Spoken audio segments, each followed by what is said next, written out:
It seems that there's a detective afoot. The case is afoot as we enter into the weekend, eh, Lucas? Oh, I'm seeing it. I don't know about your plans, but I'm seeing Detective Pikachu. I think it's the official title is Pokemon: Detective Pikachu. Let me really get my ducks in a row because we're getting my Googling segment out of the way right off the bat because I want to make sure that I have all of this stuff. I would not want to, befoul Pikachu's good name. Okay, so we have, yes, it is Pokemon: Detective Pikachu, currently at 67% on the tomato meter. That's not that bad, I guess. Could be better, but it could be worse. I believe that would make it the highest rated video game movie, most well-reviewed video game movie ever. Better than even the original Mortal Kombat? People really like that nowadays. People that movie's awesome. That movie rules. It's probably my favorite video game movie. It does not have a good Rotten Tomatoes score. It's got like a 23 on Rotten Tomatoes. But that's because people have no taste. Of course, that's why. Welcome everybody. It's time for another episode, not just of us talking about Detective Pikachu. I feel like we've been doing that a lot, but of Elwood City Limits. It's the episodic Arthur podcast. And yes, this weekend, myself, Will Young, and my co-host Lucas Mancini are going to be doing something very special for our ECL patrons out there. That's right. We're going to be watching Detective Pikachu and then reviewing it. And it'll be up on the Patreon because that's what the people demanded, and asking you shall receive. I'm seeing it tomorrow. When are you getting out to see it? So unfortunately, I mean, this is the bummer of it all, is that when we made that tier several months ago, the idea was that, well, it's probably, opening weekend. There's probably going to be a million opportunities for me to see it. And now I'm looking at like what is actually a pretty busy week. I'm not going to be able to get out to see it probably till Sunday. Oh, that's fine. Yeah, that's okay. It's later than I'd like. It's still opening weekend. You're still part of the cultural zeitgeist. That's right. So you'll be seeing it tomorrow. I'll be seeing it on Sunday, and we'll be putting that review up sooner rather than later on our Elwood City Limits Patreon. So if you haven't subscribed yet, and that sounds like fun to you, it just takes $1 a month. Lucas, I'm saying all this because there's a good chance that this week we have a few new listeners because, my man, this tweet blew up. Oh, yeah, you're talking. I was wondering if we were going to talk about your newfound virality. Now, there's been, this might be parting the kimono too much, but Will, I'm your humble co-host, really. You do all the hard stuff. You edit the podcast, you run the social media, but you're every week there's multiple sort of screen caps and memes from throughout the Arthur episode, and I more often than not really find them funny. Like there's some you've been on a roll lately. The one about the Sonic movie trailer got a hearty chuckle out of me. Thank you. But this week we've gone viral, baby, with the one about, it's the picture of Arthur. I mean, this is really good radio, just describing memes. Check it out on the Elwood City Limits Twitter at ECL Podcast if you haven't.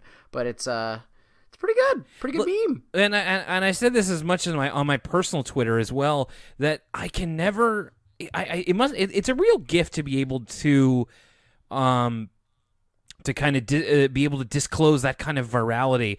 This was a complete fluke for me, and it usually is with the ones that end up being like still retweeted and reblogged and shared. Like it's just like, hell yeah, this is whatever. Like honestly, I thought that joke was kind of middle of the road, and I was like, a couple people will find it funny. And we're currently sitting at 374 likes, which is buck friggin' wild to me. And is your phone blowing up? Because I know you got all those notifications turned on. You're not turning off any notifications. 100%. And we have some new followers on our Twitter as well. Thank you, everybody. And if you're a new listener, welcome to the show. You've got a lot of episodes in the backlog and I hope that you enjoy them. Yeah, it's just weird. Like I'm never able to predict this sort of thing, and it's funny because this also kind of blew up. This is like the Twitter exclusive one. The other one that I can think of that really blew up is on. We did this at least a year ago, if not more. There was a screen cap I took, and it was like a couple of like background characters taking a look at like a spiral painting, and then they turn around and their eyes are spirals. Oh, the Junji Ito one. Yeah, so that still gets reblogged on Tumblr to this day. Like Nice. people are still finding that.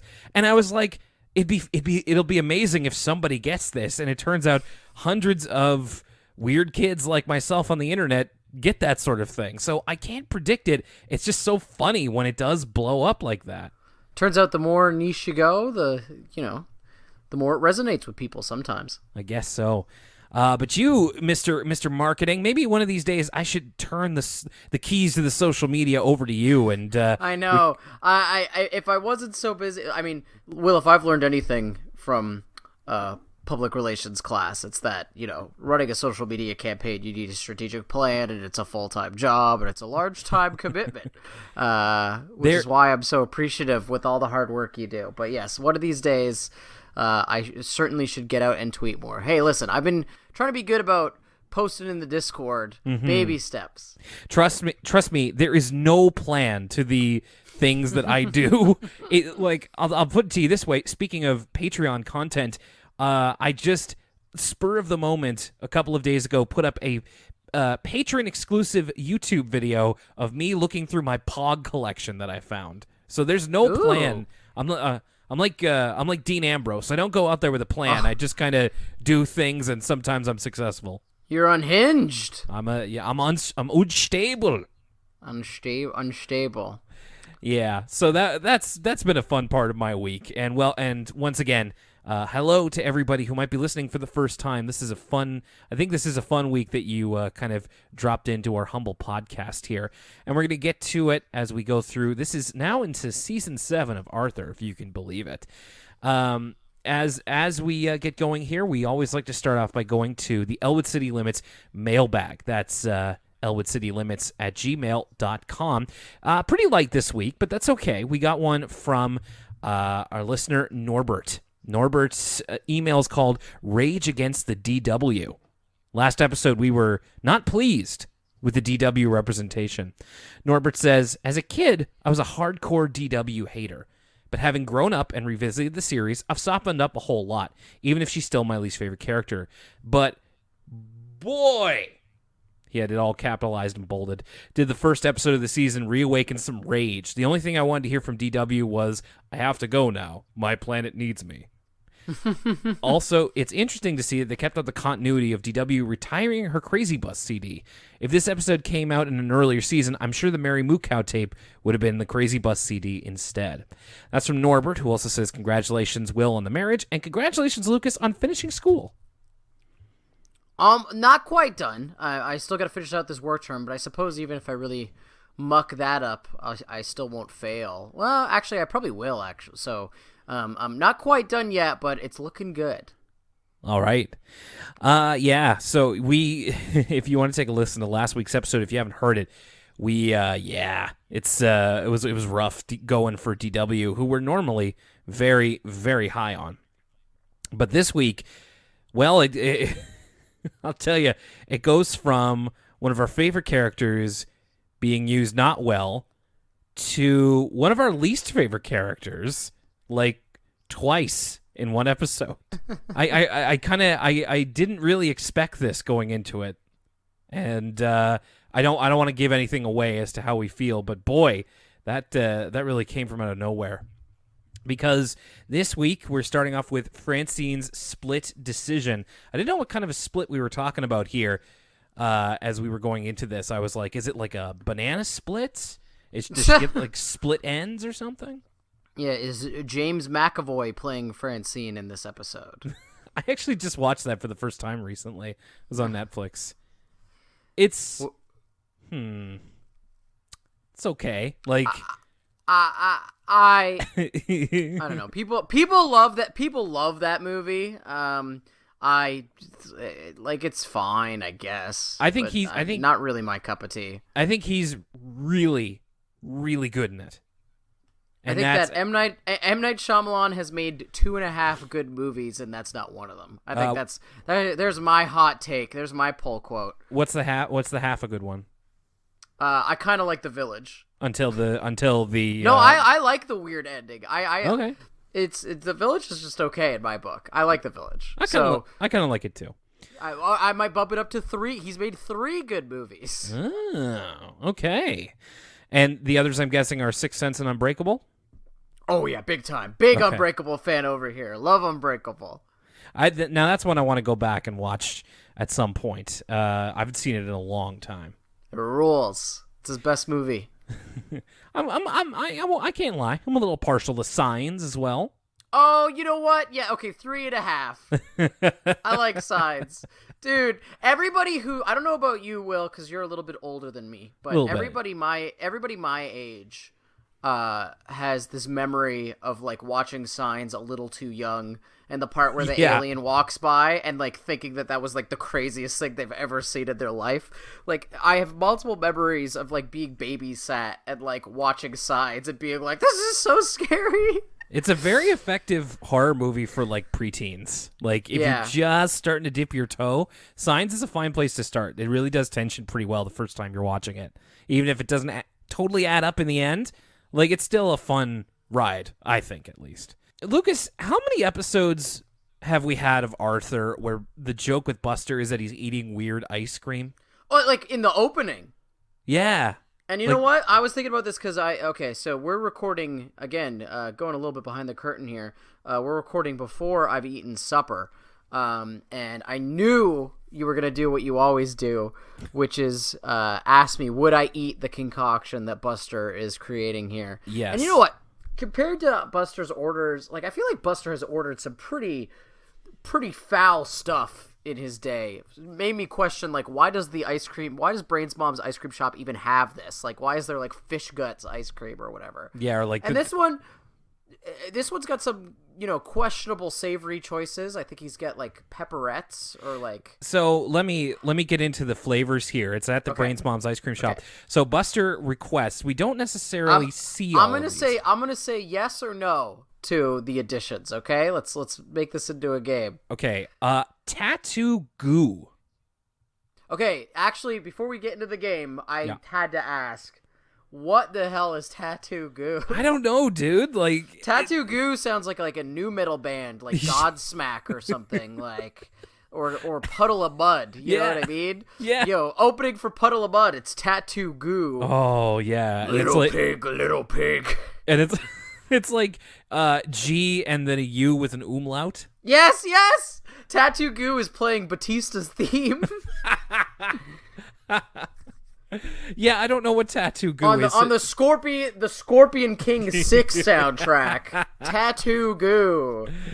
Oh, touring with Big Mother Thruster. Yeah, Power Man 5000. Yeah. Tattoo Goo. So I don't know what Tattoo Goo is, so you can feel free to skip that one. That's gonna be a no for me, dog, on the Tattoo Goo. Okay, Calamari Crunch. Ooh, calamari. Okay, I unfortunately might have to say I'd like to be a little bit adventurous. You know me. I'm gonna say no to calamari crunch. Okay, pretzels. And I don't cream. know what part. I think just calamari ice cream might be like still questionable, but I might try it. I think the fact that it's crunchy calamari is like extra sus. Right. Yeah. Pretzels and cream. Big yes from your boy. That sounds delicious. I think I could have guessed that. Now, there's one here that I'm not sure about. It's called Dolce de Lecithin. It sounds like medicine. It does. Like well, it's a takeoff of Dolce de Leche, but I don't know what lecithin is. Hey, I'll try anything once. Yes, that's gonna be a yes from me. Okay, we're leaning off. Dolce de Lecithin sounds like Future's new album, his new mixtape.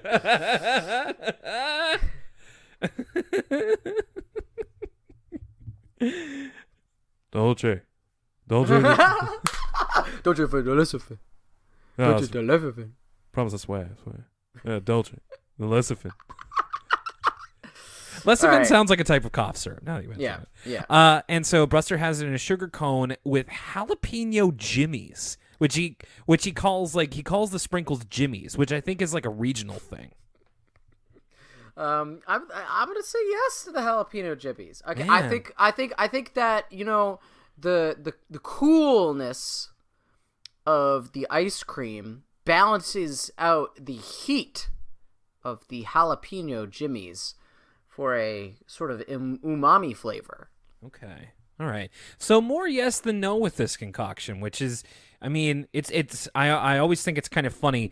You and I visually resemble Arthur and Buster, but we also have the temperament of like the opposite character. So That's you're true. a lot more like Buster. I'm a lot more like Arthur, but the opposite is true of our looks. So you're really living up to your Buster side here. I feel like our looks and our sort of swags. Like, I feel like I'd be more so caught in the streets wearing an Arthur outfit, and I could see you wear polo shirts from time to time. Absolutely. Yeah. Though Buster's is more of a rugby shirt, which I've been thinking about. Spring is here. I've been thinking about getting a rugby shirt.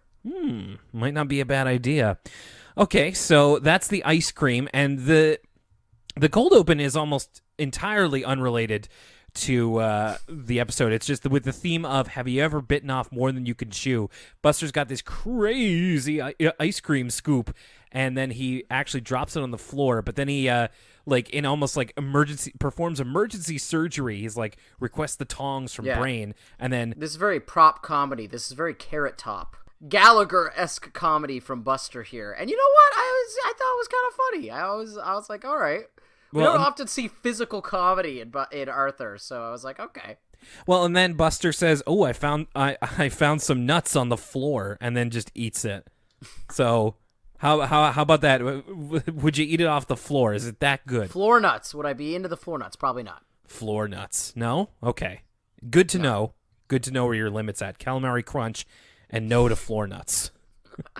Yeah, so this episode is actually not about Buster at all. It's about Francine, because the gang is getting ready to be a part of a bowling tournament against Mighty Mountain. And as it turns out, Francine is an ace bowler. So they really need her for the team. They're talking about this at lunch. Muffy I almost thought this episode was going to be a clip show during this lunch segment, because it sort of starts off with they're listing off.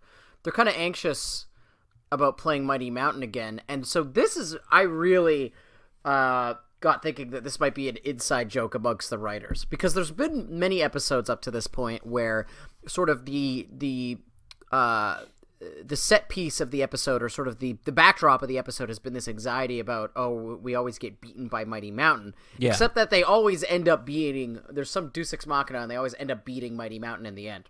Mm-hmm. And so we kind of get this like montage, these flashbacks one after another of Buster kind of like freaking out about, oh, the time Mighty Mountain beat us, and everyone's like, actually, we beat them that time. So I feel like this must be the writers kind of poking fun at themselves, being like, we've used this device over and over again, even though, like, if anything, Mighty Mountain should be having these conversations about Elwood City, that like, oh, we almost beat them, and then this ringer came in and completely won the game for them in the end.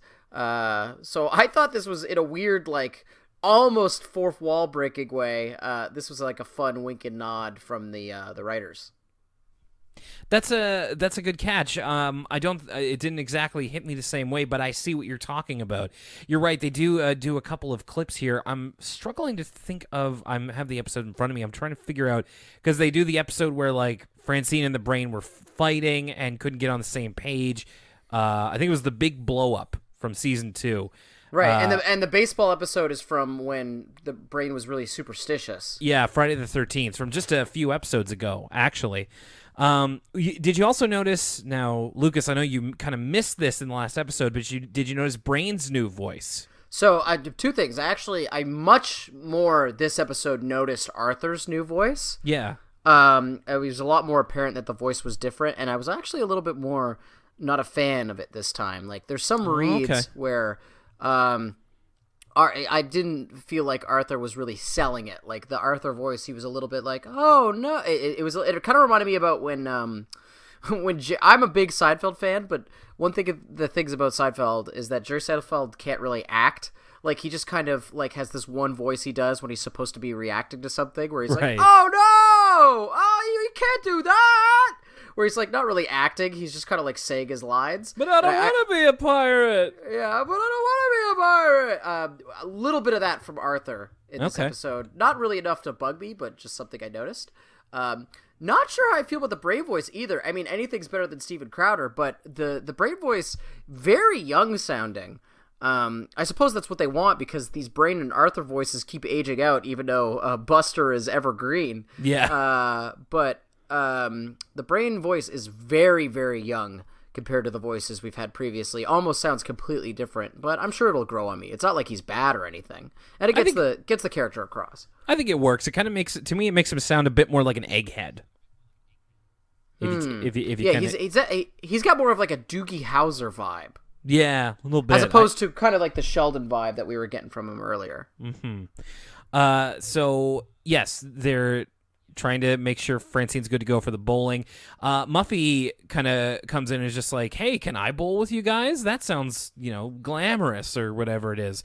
And they're like, "Well, can't really have more than 4 people on a bowling team, but you could be our fashion consultant," because Muffy's like, "Oh, my daddy could, make us some cool bowling shirts." So they immediately take advantage of Muffy and just like, "Yeah, you could be the fashion consultant, whatever. Just make sure we get some new clothes. Make sure we look fresh." We get a lot of, between this and the next episode, we get a lot of Muffy. Muffy fashion talk. Yes. A lot of Muffy, but a lot of Muffy, a lot of Muffy's fashion insights. And it got me thinking, Muffy'd probably be a big fan of the Met Gala. You know what I mean? Yeah. And we are. This is the first time we're recording after the Met Gala has taken place. I just thought this might be a good opportunity for you to air any of your Met Gala hot takes you might have. I mean, look, I'm the last person you should be talking to about fashion. I just look at it and be like, "Wow, that's cool." Like, that's literally it. I'm just like, "Oh, that's neat," or like, "That's, outlandish," or something. But it's. I'm not the person to talk to about that sort of thing. Do you have any style opinions on that? Well, I would just say that Muffy is definitely the type who would take to Twitter and be like, "This is definitely not camp. This is not. How dare they interpret camp this way?" But I thought Celine Dion's outfit was really sick. I thought that Kim Kardashian's outfit was like super dope. Of the men, I thought like French Montana did a really good job. Okay. So yeah, those are my hot takes. All right. I mean, I wish I had more to say. I just honestly don't. I just think everybody looked cool, and I hope they had a good time. But yeah, good thinking. I somehow completely forgot the Met Gala had just happened. So everything seems okay for right now. We see Francine. She's actually like practicing bowling in her room. She's got action figures she's got Polly Locket dolls as pins, which I thought was cool. Reminded me, did you have a lawn bowling set when you were a kid? Well, I am Italian, Will, so we didn't lawn bowl, but we played bocce ball. Oh, bocce ball. I love bocce ball. Oh yeah, that was many a family get together was spent playing bocce ball, which is very difficult. It's harder than it looks. Yeah, it's fun though. I really liked the small period of my life where I played bocce ball during the summer. So Francine's mom comes into the room, and Francine's telling her about the bowling tournament, and just like, well, actually on that day, your cousin Seth is having his bar mitzvah. And that actually plays into the episode big time, is that Francine, as we discovered in Arthur's Perfect Christmas, is Jewish. And she has to go to her cousin Seth's bar mitzvah. So I liked that this was kind of brought back as a thing. Unfortunately, that means initially that she can't go to the bowling tournament. And so that's when I realized, at first I was like, oh, these are like 2 episodes that I've definitely never seen before. And then at this point it dawned on me that this was the classic. And I've seen this episode before, but also I've seen this episode before in like every sitcom ever, where it's the classic character has to be in 2 places at once, and then they learn the error of their ways for... I actually don't know what the moral is supposed to be. I guess don't try and be in 2 places at once, or blood is thicker than water, or something like that. I can't believe it took Arthur this long for a two places at the same time story. Like, it seems like such a well-worn trope that I'm just honestly surprised that they didn't get to it until now. But that's the idea behind the episode, is that Francine has to go to her cousin's bar mitzvah, but she's also going to, the brain hatches a scheme so that she so that she can be there and also be at the bowling tournament. And it seems good in the planning stages, but it kind of falls apart later. I also mention the brain goes on a bit of a tangent here when, Francine's like, I have to go to my cousin's bar mitzvah, and Muffy's like, what's a bar mitzvah? And then somebody types him into Wikipedia, and he gives the definition of what a bar mitzvah is. This is where I first found out when I was a kid what a bat mitzvah is. Yeah, I had forgotten that there was a different name. Pretty much all of my knowledge, if you were to take, this is more about me than it is about anything else, but if you were to take my grand sum of knowledge about the Jewish faith, it would be from this episode of Arthur, from the Passover special of Rugrats. Yeah. And the Coen Brothers movies. And the a serious man. Yeah, and then the Drake Hell Yeah Right video where he re-celebrates his bar mitzvah. Like, all the stuff of, reading out the Hebrew passage and all that stuff, all present. In fact, the kind of dual parties of, trying to be in two places at once is all present in the Drake HYFR video. Okay. I forgot that he had Jewish heritage. It also reminded me, I had a note here that the parts where Francine is at the bar mitzvah reminded me of the Hey Arnold episode of where Harold does his bar mitzvah. Great episode of Hey Arnold. I don't think I've seen it. It's a good one. I would recommend you seek it out if you're looking to know a little bit more of a child's version of the Jewish faith. So they concoct the plan for Francine to, put her bowling uniform under her dress, sneak out at certain times, and it seems like it's all going to work out. But most of this episode is just the plan and its various failings. And I liked them crafting the plan. I thought they were going to do was very Ocean's 11 style, where sort of a character is explaining what they're going to do while we see footage of them actually do it, which is very Ocean's 11. Yeah. But unfortunately, no, that was kind of just a almost not really a dream sequence, but kind of this is how the plan would go if it went across. Best case scenario. Yeah. Like I say, the plan itself does not exactly go off without a hitch. Arthur forgets to put Francine's bowling shoes in the bike that he leaves for her. She keeps having to lie essentially to get out of the bar mitzvah, and Francine's a really good liar. She's very smooth when she's telling these lies. I thought that was... Arthur, she is not. No playing with the glasses here. No, it's she's kind of used to it.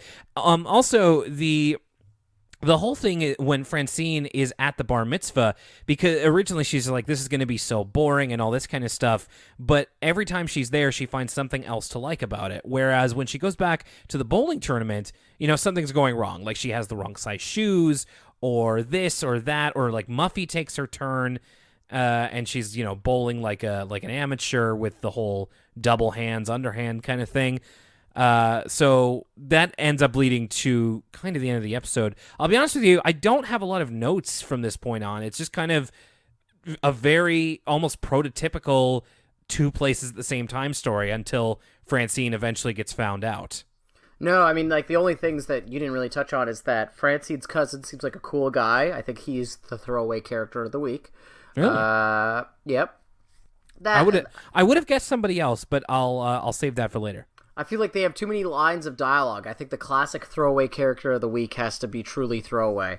But also, the bowling ball that Muffy gets is one of those. So here in Canada, I was talking to someone about. I was actually recently at a bowling alley, so it's funny that we were watching this episode. And I don't know if this might actually not even be a Canada thing. This might be a Nova Scotia thing, because people who were at the party I was at were talking about how they had these in New Brunswick, our neighboring province. But I think have I you know ever what you're bowled with talking the about. giant bowling balls? The giant bowling balls with the three holes? So I have the note about this too, because yes, I have, but it was when What? I went on. I have when I went on a field trip to Quebec. Okay, so this must be just a Nova Scotia thing. That Maybe. Here, bowling in popular media, whenever I've seen bowling or bowling balls, it's always the giant big ones with the three holes. Yeah, whether the it's Fl- like, like the Big Flintst- Lebowski, the Flintstones bowling ball. that kind of stuff. Yeah. But when we bowl here in Nova Scotia, it's like tiny. They're like fist-sized Yeah. bowling balls with no holes. So they're small enough that you could kind of wrap your. They're kind of like a baseball, but they're heavy. So they're small enough that you can kind of wrap your whole hand around them. So there's no need for like finger holes. And they're all about the same size, so there's no. I know that in some like pro bowling, like you factor the weight of a certain ball into, a swing, but they're all the same size, so you just kind of underhand chuck them down the lane. Yeah, no, I had the same note, and it's funny that you say that. I remember bowling with the 3-hold, like they're big. Like I was, I would have been in grade 9 at the time, so they're a little hard to support with just your hand. But I found them really fun to bowl with, so I'd love to do it again. But yeah, I don't think a place like that exists in Nova Scotia, and I wonder why. Yeah, it's so strange. Maybe there might be a good reason, or maybe it's just financial, something like that. What ends up happening is that Muffy, with her, amateurish posture and just chucking it underhand down the lane, actually ends up winning them the tournament while Francine is gone, because Muffy has to play Francine's turn. And then Francine ends up going back to the bar mitzvah and accidentally wears her bowling shoes, so she gets caught. And at the end of the episode here, she's washing Oliver Frensky's truck. We do see a bit of Oliver in this episode. I don't know if we're ever going to get goofy Oliver again, but it is good to see him. And Francine kind of coming to the lesson of this episode, which is that I wish that I hadn't paid attention to the bowling tournament, and I would have just paid attention to my cousin's bar mitzvah, because that was way more fun. And then at the end, Brain says, "Oh, well, your bat mitzvah is coming up in, 5 years, 24 days, and this many seconds. Now this many seconds," and he gets a sponge thrown at him. And that's pretty much it. You said it, Spirit. Yeah. Oh my God, he's upstairs, and you heard that? That's hilarious. Yeah. A lot more dog participation these past few episodes. He was big time participating last week. I'm for it, frankly. And now, a word from us kids.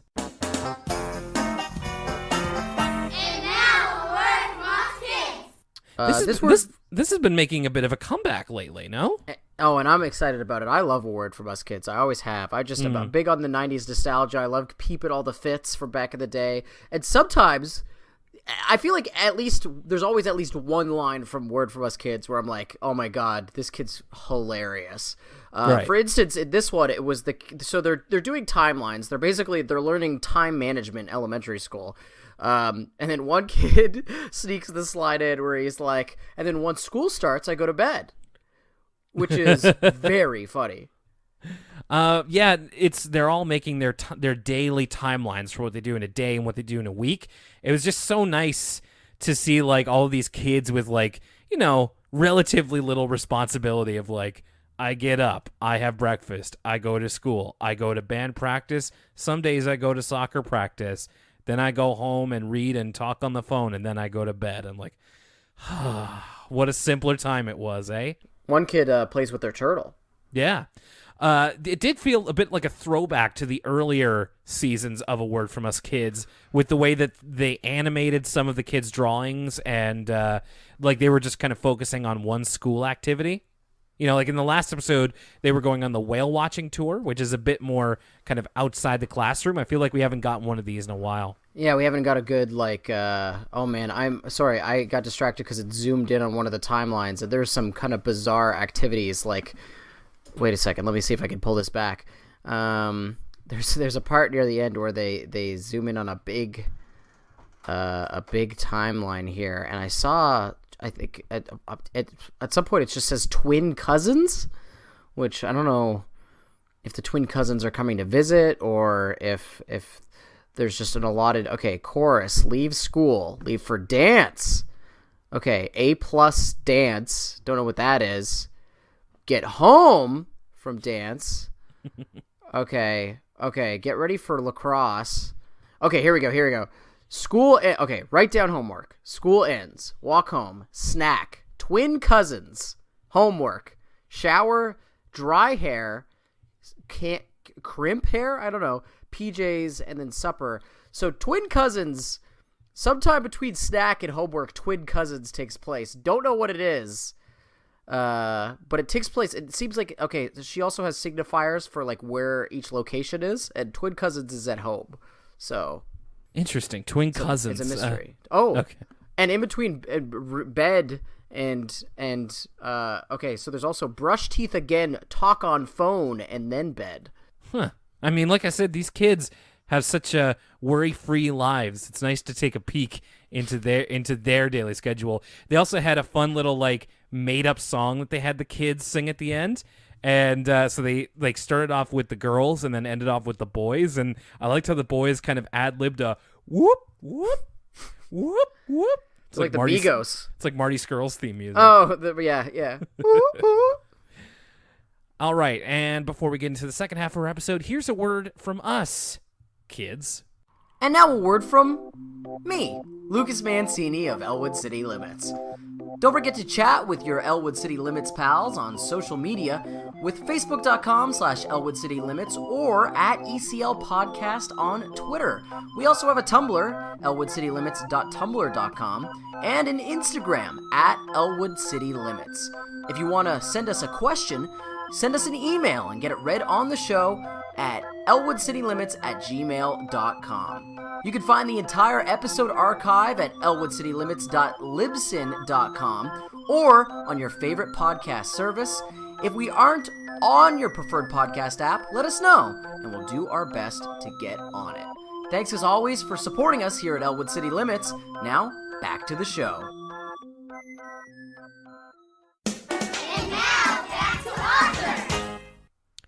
And we're back. Now, Muffy played a large part in the last episode. We didn't hear from her that much, but boy, does she play a huge part in this one. Muffy Goes Metropolitan. Her name's in the title.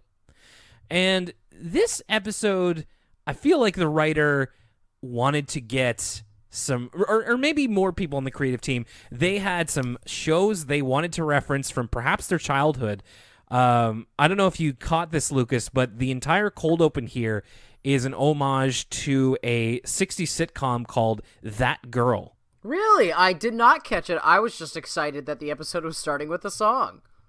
Yeah, so the song is called That Miss Muffy, and it's pretty much like just a slight knockoff of the That Girl opening theme, which I'm going to put in right here.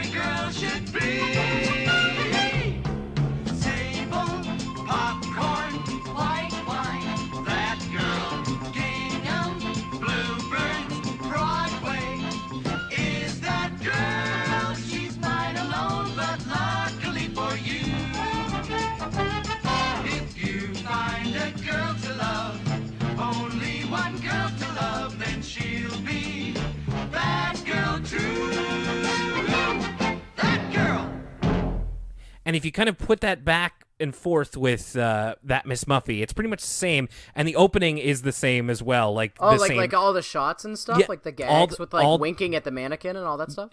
Yep, that's all taken from the show. That she's wearing the same outfits as That Girl. I was just going to say, fit report, fit check on Muffy in this opening. Some great fits. We get the purple dress. We get the white tracksuit. Big fan of that. And then at the end, she has a long, like, a dress tee, or I guess it's just a dress, but it's inspired by the same painter. Remember that episode where Binky was the only one who knew that the painting was upside down? Yes. It's escaping my name. It's some Scandinavian painter, but it's that same painter who does the famous abstract art with the big color blocks. And that's a dope dress. Yeah, it is cool. I thought it looked cool too. I just didn't really know how exactly to describe it. So I'm glad that you kind of fell on the sword there. Thank you.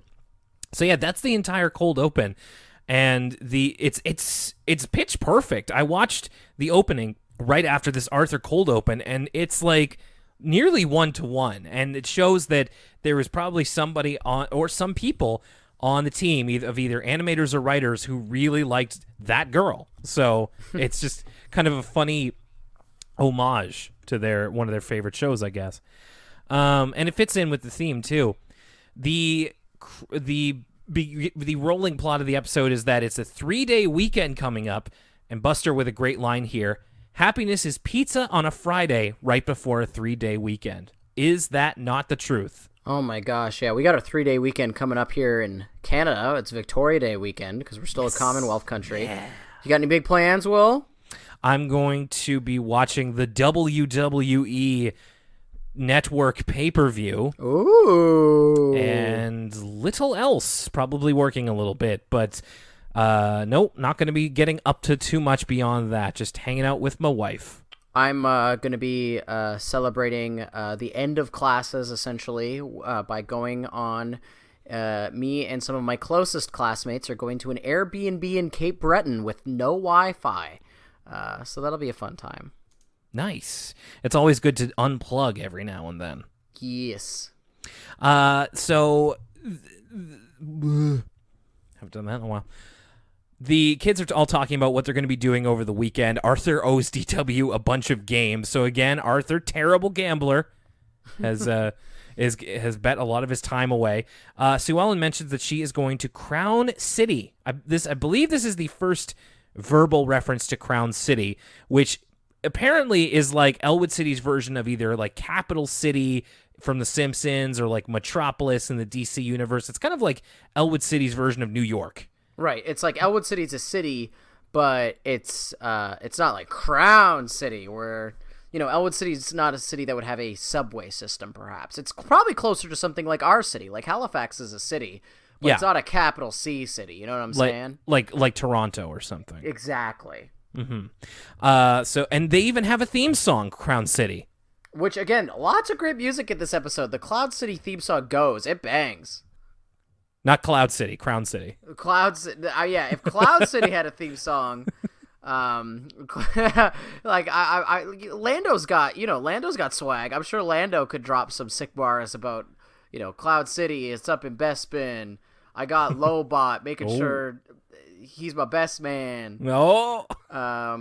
Good. Now I just want Billy Dee Williams and Arthur. Just like, how you doing there, Binky? My man. Arthur, how'd you like some Colt 45? I just want Billy Dee Williams to be just more stuff in general. What a great actor. That was like the biggest genuine smile I had from the recent Star Wars trailer was Billy Dee Williams and Chewbacca. Yeah, I'm glad he's okay. Remember when he came to a convention at our city and had like a heart attack? Did he?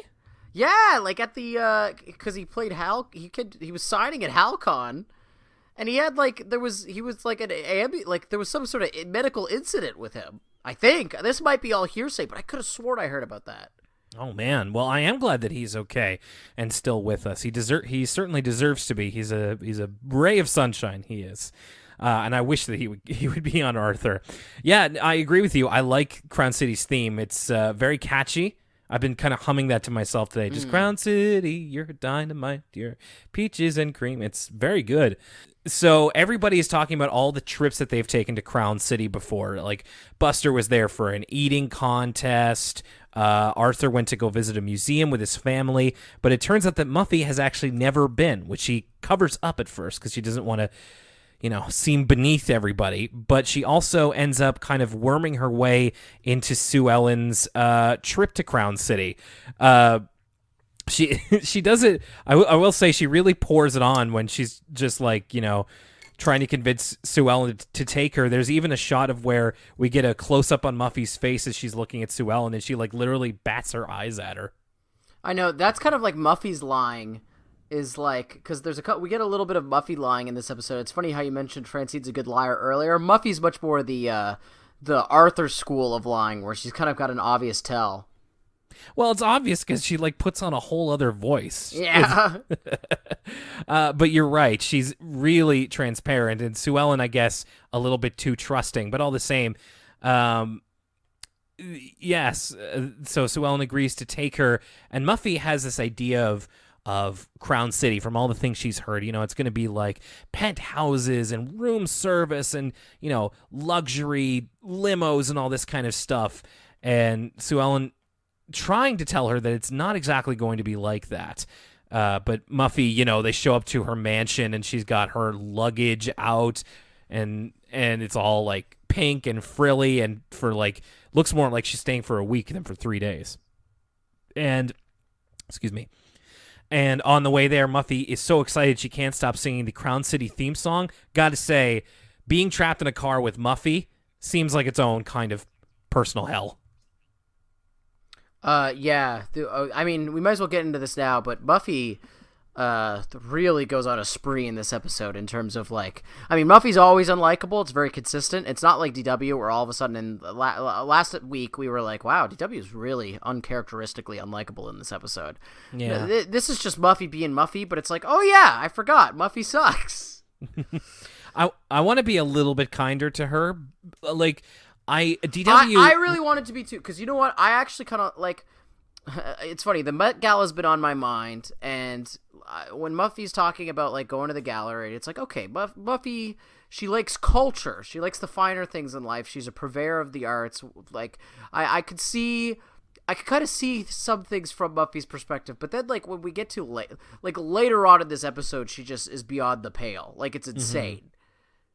Yeah, I mean, I'm definitely not going to come to her defense for absolutely everything. I just, like you, I came into this wanting to be kinder to her because, you know, you pitch me like, hey, both of these episodes are going to heavily feature Muffy, and I'm like, ugh.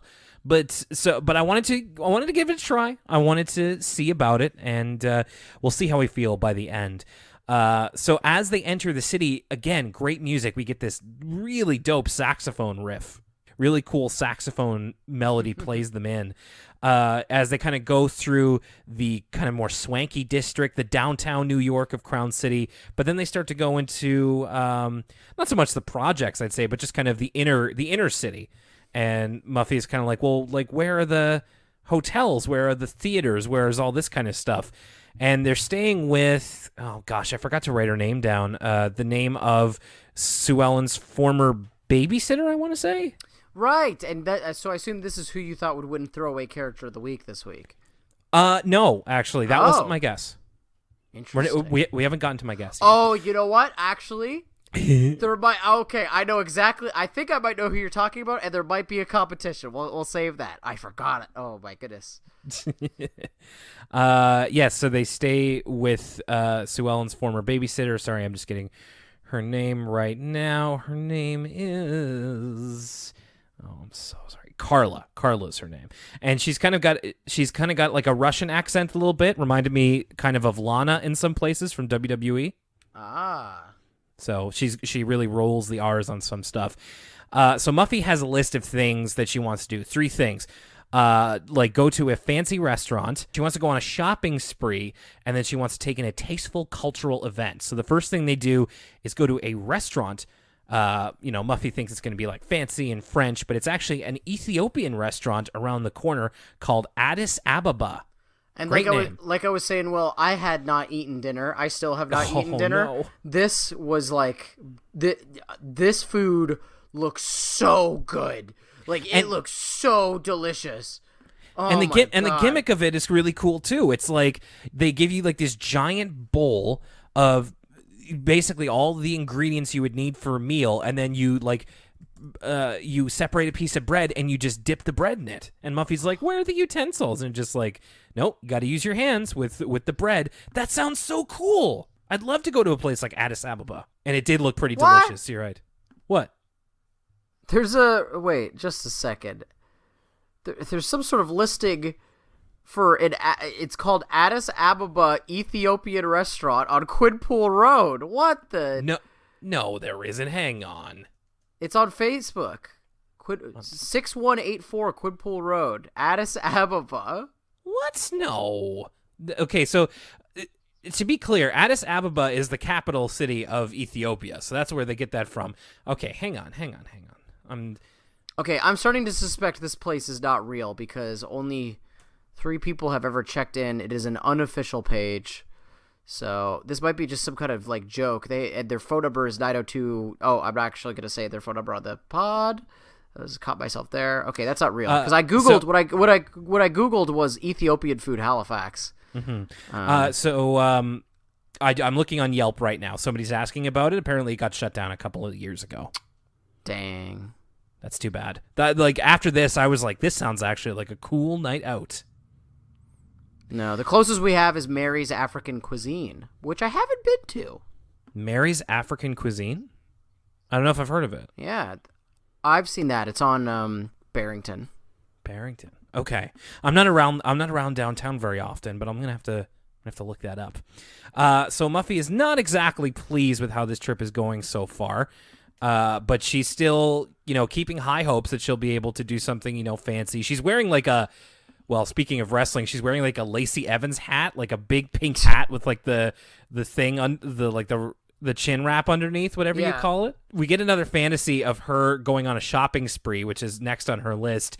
And we get a great line from this guy. Okay, this was actually one of my, who I thought might have been throwaway character of the episode, is that, it's a fantasy of Muffy trying on all these outfits. And then the guy at the counter says, excuse me, miss, your credit card company is reporting that you must spend more. I thought that maybe that line would do it for you. I wish that my credit card company would call an establishment. Encourage you to spend. Yes, and they do go on a shopping spree the next day, but they start at the local fish market, which is cool. I'd love to go to a real fish market where they're literally like throwing the fish around and Muffy's having to duck the fish. I've never been to one of those before. Not to flex, but I have been to Pike Place Market in Seattle, and that's exactly what it was like. It was very cool. Nice. Well, maybe someday. I'll have to put it on the bucket list. They do end up going to a boutique, but it's a dollar boutique, which Muffy is offended by. She sees there's a line here I actually like. There's to be fair to Muffy, she does get some good lines in this episode. She sees like a plastic earring and she says, "Plastic may be all right for the cap on a bottle of diet soda, but on my ears, honestly." You're right. Muffy, you know what? You could tell the writers are having fun writing Muffy. Again, I feel like still she's like at this point she's being, it's like funny, like her reaction to all these situations. It's like, okay, let's have Muffy go on this trip where it's not usually the type of trip Muffy would go on, and she's going to be kind of incensed by like the surroundings and not appreciate them. I think there's a point where it just goes too far. I think the difference is for most of it that Muffy's complaints don't affect the people around her. Like, they just keep having fun. And Muffy's like, no, this isn't what I imagined. If she was, like, bringing everybody down, then I think that would, like, really put a damper on this episode. But it mostly doesn't. So I find it kind of inoffensive as far as Muffy goes. I've definitely been more annoyed by her in the past.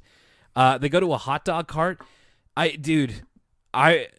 I'm sorry to talk about food this much. I don't want to keep you from your dinner for too much longer. I'm so hungry. Like, damn, dude, I want some hot dogs. It's funny, like, as a part of this episode I really liked is, like, it's very similar to, like, I really love, like, 70s New York movies. You know what I mean? Like, I love kind of the celebration of the metropolis. It's just something I like the fetishization of city life. It's just something I've always been into ever since I started watching movies, even when I was a young kid. I loved the idea of, like, the bright lights, big city, and, like, all the things that go along with it. And so, me and my sister is a graduation sort of celebration because she's going to be graduating finishing her first year of university, and I'm going to be graduating from school. We're going to Chicago for a couple days, and like the number one thing we're both excited for is like all the food we're going to eat, like Chicago style hot dogs, Chicago style the deep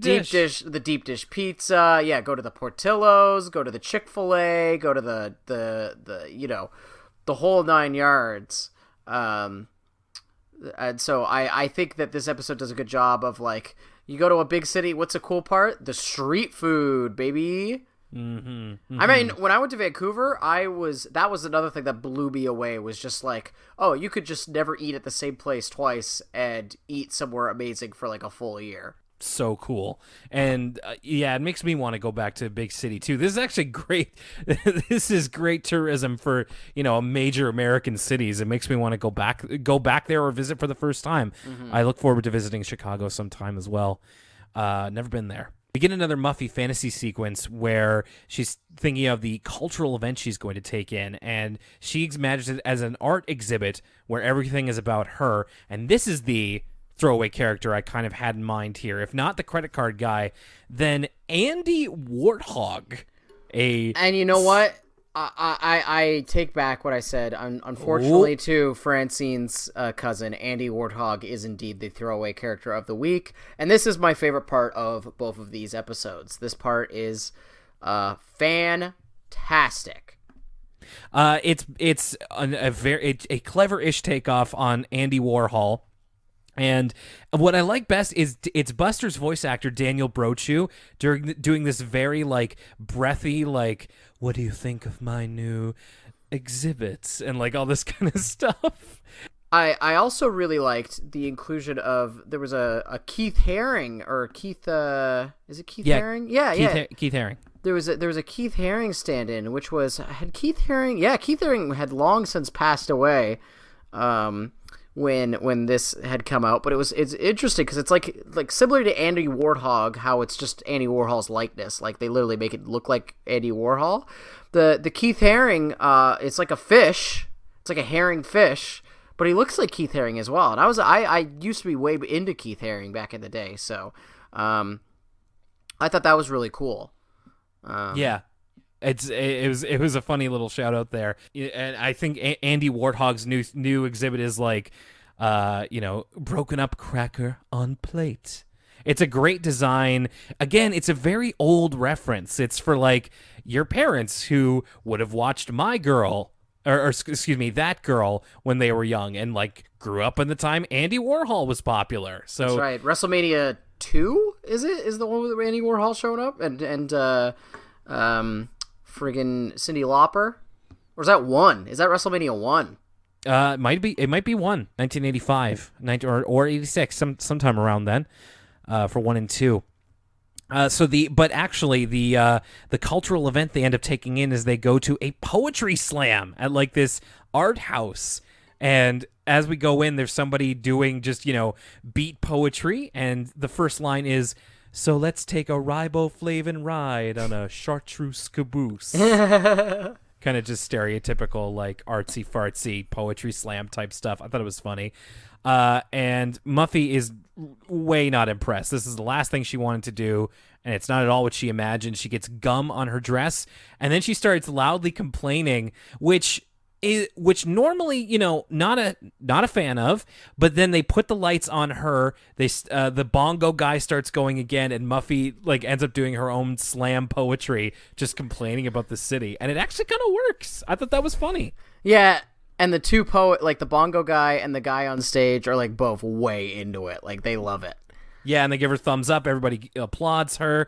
I thought that was cool. That's the thing, is that, if it brought everybody down, that would suck. But everybody kind of goes with it or doesn't pay attention, and I think that's kind of makes it work in a strange way. Yeah, you're right. I guess my problems with Muffy in this episode really come to a head in this next scene, where sort of Muffy is just complaining, and then she she loses her shoe, and then she's really milking it here, where she's like, I'll just hop, and then she's like, if I wasn't so weak, I would never, literally they're dragging Muffy into the subway, and she's like, I'm sorry. And she's just she's so oh, woe is me, and I really shouldn't color the whole episode because of this one moment, because it really is one scene of the episode, and it's sort of her lowest point before she kind of has her epiphany that the city's awesome, but it's just so annoying.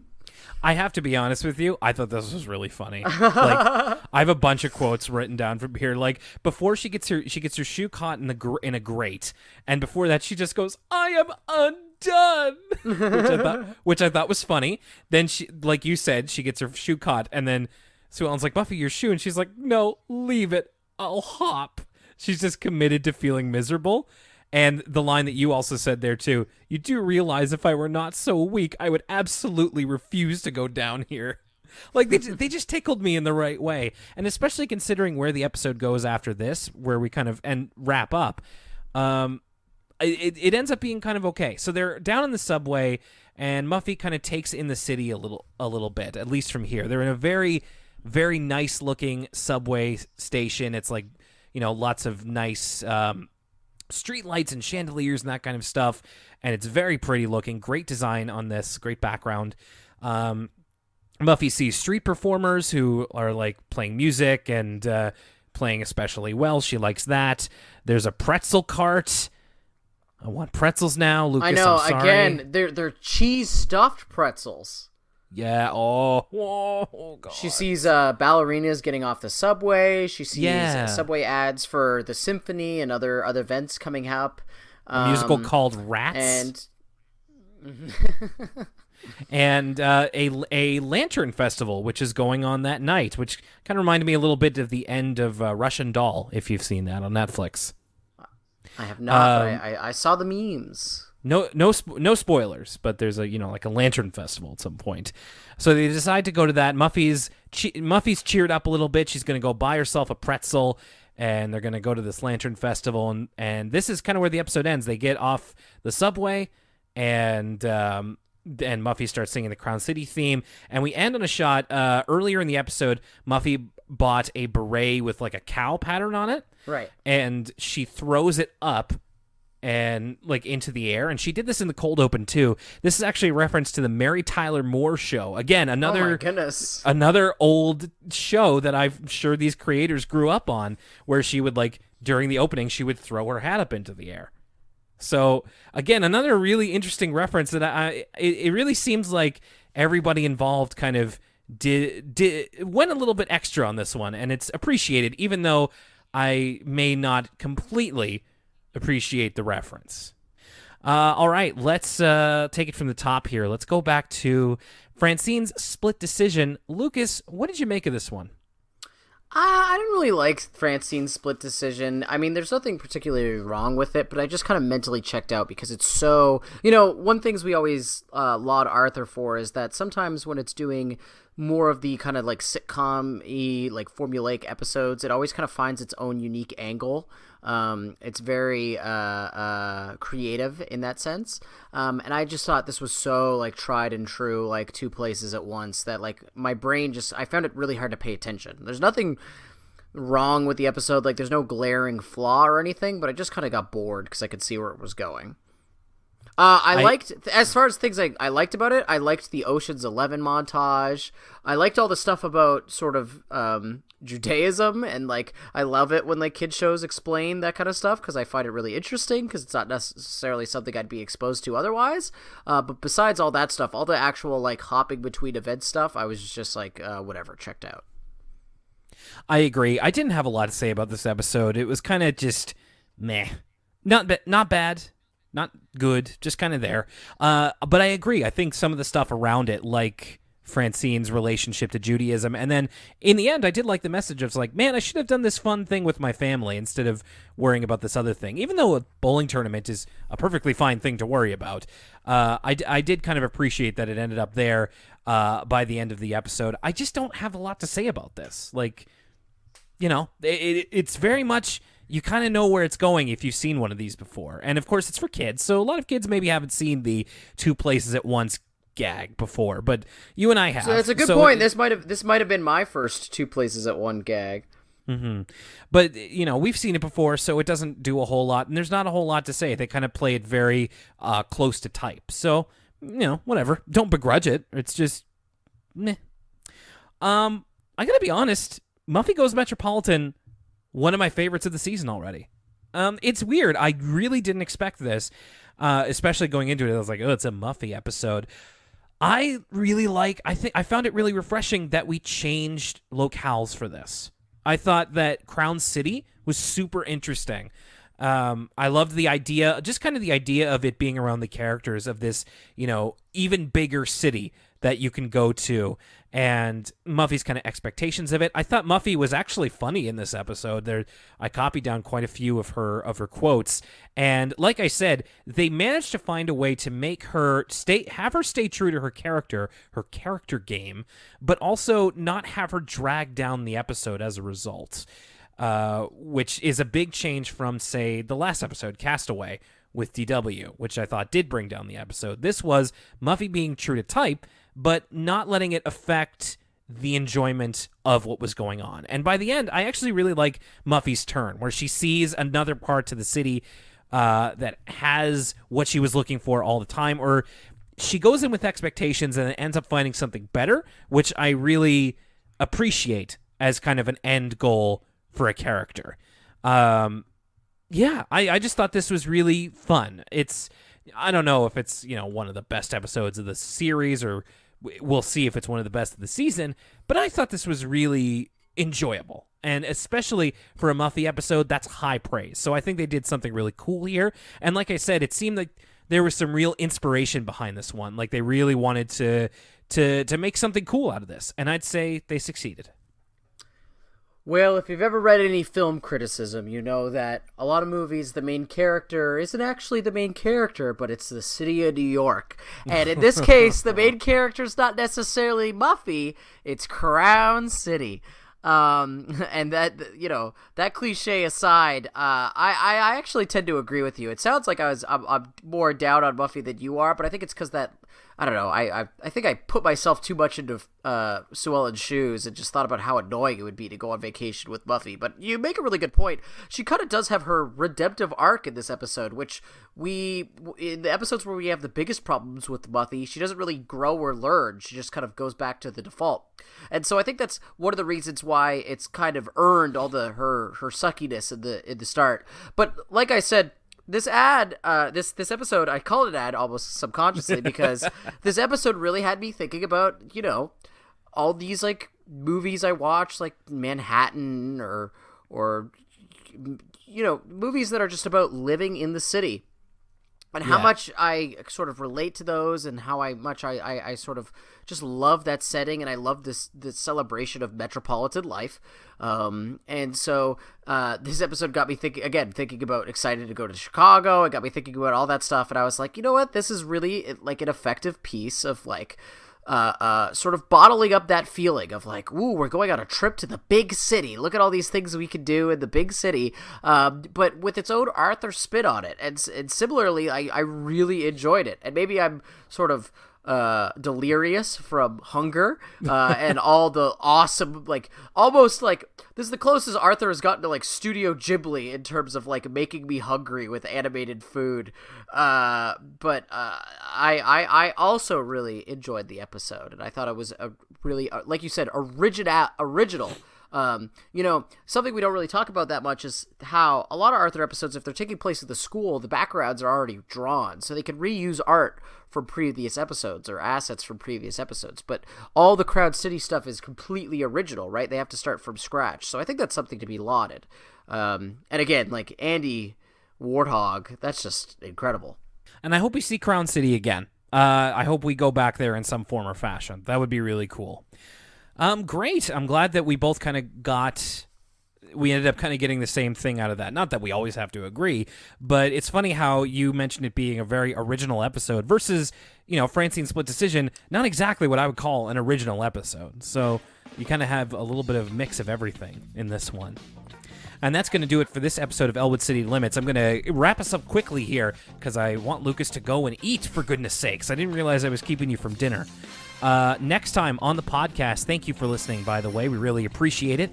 We're going to be talking about ants in Arthur's pants and Don't Ask Muffy. Muffy's getting a lot of play in this early season. Hopefully, that's what we've always wanted, right? Is for Muffy to be redeemed. So let's hope this is, Muffy Goes Metropolitan is the start, and we just keep the trend going. for sure. Patrons, don't forget to be looking out for our Detective Pikachu review coming sooner rather than later once we both take in the cinema. And then we will be back here on the main feed. My name is Will Young, and for Lucas Mancini, I went to a pie eating contest at the mayor's house. we'll see you next time. Go eat something.